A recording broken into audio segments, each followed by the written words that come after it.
বিসমিল্লাহ বলে না, সে মিথ্যা বলে শুরু করে, মিথ্যা বলে ঘুমায়। এই 18 কোটি মানুষ আজকে রুখে দাঁড়িয়েছে হাসিনার বিরুদ্ধে।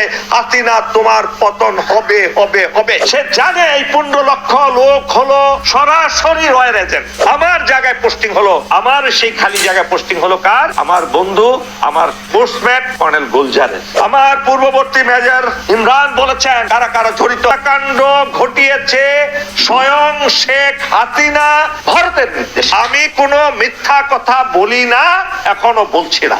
আমি জেনে বুঝে পড়াশোনা করে সমস্ত আমার ব্যক্তিগত তদন্ত করে এই কথায় উপনীত হয়েছি, হাসিনা এই দেশে এসেছে ইন্ডিয়ার প্রশিক্ষণ প্রাপ্ত হয়ে। 7 বছর তারা 2 বোন সেখানে রয়ের এই দেশটাকে দুর্বল করে দিয়ে, এই দেশে তার বাবার হত্যার প্রতিশোধ নিয়ে, আর্মিকে ধ্বংস করে দিয়ে, ইসলামকে ধ্বংস করে দিয়ে ভারতের অঙ্গরাজ্য হিসেবে প্রতিষ্ঠিত করার লিপ্সা নিয়ে, উদ্দেশ্য নিয়ে সেই দেশে এসেছে। আমার পূর্ববর্তী মেজর ইমরান বলেছেন কারা কারা জড়িত। মনির ফোন করলেন, উনি বলেন স্যার আপনাকে 11 জন সেক্টর কমান্ডারদের মধ্যে একজন আপনাকে পোস্টিং করে দিয়েছি আমরা, পোস্টিং অর্ডার বের হয়েছে। আপনাকে ফোন করার উদ্দেশ্য হলো আপনাকে জরুরি ভাবে যোগদান করতে হবে। আমি ঢুকলাম, স্যার দেখি মিটি হাসেন, আমাকে দেখে বসলাম, কফি খেলাম। স্যার বললেন যে হক তুমি কষ্ট পেও না, তুমি এখানে ঢোকার আগে আমি জায়গায় পোস্টিং হলো, আমার সেই খালি জায়গায় পোস্টিং হলো কার? আমার বন্ধু, আমার পোস্টম্যান কর্নেল গুলজারের। বুঝতে পেরেছেন? এখন রাখে আল্লাহ মারেকে। তখন যদি আমার পোস্টিং ক্যান্সেল না করতেন আমার জিওসি, তাহলে আমার লাশও গুলজারের পরিবর্তে সেখানে আমার খণ্ড বিখণ্ড সেই নৃশংস হত্যার চিহ্ন হিসেবে আমার পরিবার আমাকে রিসিভ করতো, হয়তো পুড়িয়ে মারতো। সেখানে ভালো কে মন্দ কে কোনো বিচার পায়নি। তাদের বলেছে না যে আমাদের লোককে হত্যা করা হবে, বলেছে কিনা? কেন বলেছে? সে জানে এই 15 লক্ষ লোক হলো সরাসরি রয়ের এজেন্ট, সরাসরি এই দেশের বিরুদ্ধে তারা কাজ করছে। আপনারা জানেন চট্টগ্রাম থেকে এই দেশকে আলাদা করার জন্য প্রকাশ্যে তারা তাদের মিডিয়াতে প্রচারণা চালাচ্ছে। এটা তাদের রাষ্ট্রীয় সিদ্ধান্ত। বিভিন্ন বড় বড় কর্মকাণ্ড যেগুলো পরিচালিত হয়েছে বাংলাদেশে উন্নয়নমূলক, সেখানে সব দায়িত্ব ছিল তারেক সিদ্দিকের। তার আন্ডারে চাকরি করেছে, তারা দূষিত হয়েছে। কিন্তু মূল আর্মিকে দূষিত করতে পারতো যে পরিকল্পনা নিয়ে তারা নেমেছিলেন, তাহলে এই আর্মি শেষ হয়ে যেত, এতদিন দেশে গৃহযুদ্ধ লেগে যেত, আপনারা আমরা এখানে বসে কোনোদিন কথা বলতে পারতাম না। এবং সেই পরিকল্পনা হাসিনার ছিল, আর্মিকে সে নামাতে চেয়েছে, আর্মি তার কথা শুনে নাই। যদি শুনতেন তাহলে আজকে আমরা এখানে বসতে পারতাম না, প্রফেসর মাহবুবুল্লাহ স্যারকে এখানে আনতে পারতাম না। আমি হয়তো অনেক আগেই ফাঁসির কাস্টে, অথবা ফাঁসির কাস্টে তো ঝুলাতো না, আমাকে গুলি করে মেরে ফেলতো। এই ষড়যন্ত্রে আপনারা পড়বেন না।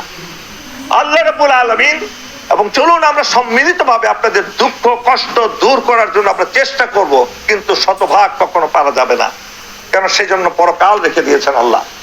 প্রিয় ভাই বোনেরা, চলুন প্রত্যেকের যার যার নিজ জায়গায় নিজেকে সংশোধন করি। আগে অন্যকে সমালোচনা করার আগে আমি নিজে দেশের জন্য কি করলাম, আমি কতটুকু ভূমিকা রাখলাম, আমার দেশকে আমি কতটুকু ভালোবাসি, সেই ইমানের অঙ্গ হিসেবে।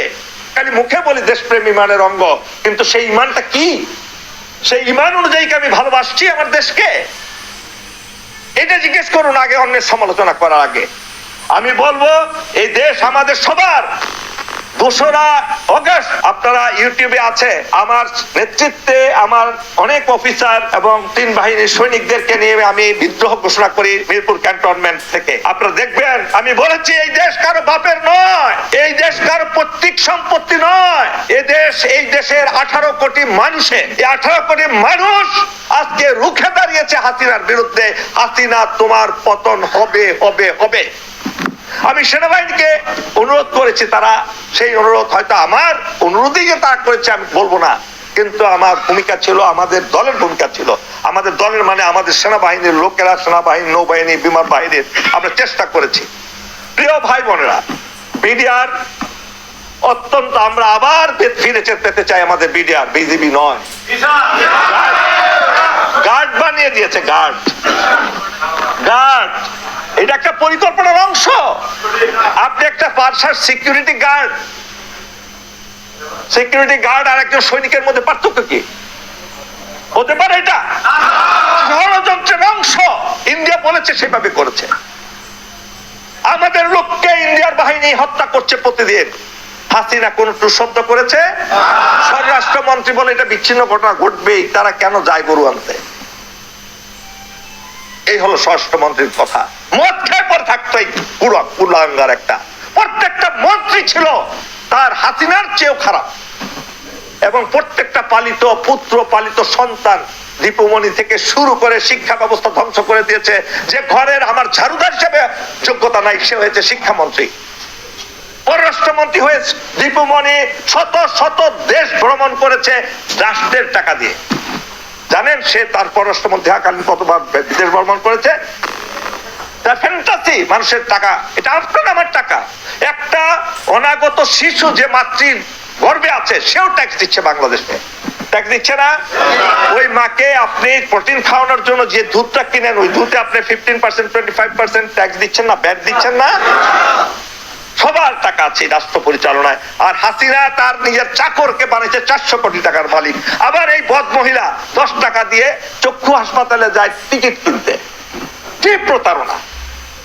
কল্পনা করতে পারেন? মিথ্যাচারের একটা সীমা পরিসীমা আছে। সে সকালে বিসমিল্লাহ বলে না, সে মিথ্যা বলে শুরু করে, মিথ্যা বেলায় ঘুমায়। মিথ্যাচার, তার 100টা কথা বলে 99টা মিথ্যা কথা বলতো সে। তার দলের প্রত্যেকটা লোককে সন্ত্রাসী বানিয়েছে, হত্যাকারী হিসেবে সে নিজে কর্নেল হুদাকে নিজে জব করে মেরেছে। সেই মহিলার কাছ থেকে আপনারা কি চান এই দেশে? আপনারা কি চান আবার তার প্রত্যাবর্তন এই দেশে? আপনারা কি চান তার সেই নৃশংস পশুর দলকে আবার ক্ষমতায় অধিষ্ঠিত করতে? অসম্ভব। যদি করেন, আল্লাহ সুযোগ একটাই দিয়েছে আপনাদেরকে, এই সুযোগ আর 1000 বছরে আসবে না। যদি তারা আসে, এই দেশে ইসলামের নামগন্ধ থাকবে না, ঘরে ঘরে গিয়ে তারা হত্যা করবে, এই দেশের আর্মি থাকবে না, নেভি থাকবে না, এয়ারফোর্স থাকবে না, ধ্বংস করে দিবে। সুতরাং সেই জিনিস যাতে না হতে পারে, আপনারা সেই ব্যবস্থা গ্রহণ করবেন। আপনাদের দৃঢ়তা থাকবে, ঐক্যবদ্ধ ইস্পাত কঠিন দৃঢ়তা থাকবে আপনাদের মধ্যে। বনিয়ানুম মারসুসের মতো আপনাদের সীসা দেওয়া প্রাচীরের মতো ঐক্যবদ্ধ হবেন আপনারা। এই দেশকে দিনে যাওয়ার ক্ষমতা কারো নাই। এই দেশ হলো তিতুমিরের দেশ, এই শাহ ওলিউল্লাহর দেশ, শাহজালালের দেশ। এই দেশ আমরা কিয়ামত পর্যন্ত একটা উন্নত দেশ হিসাবে, শান্তির দেশ হিসাবে টিকে রাখবো। এবং বিডিআর ভাই বোনদের যে কষ্ট দুঃখ, এটা অবশ্যই ইনশাআল্লাহ লাঘব হবে।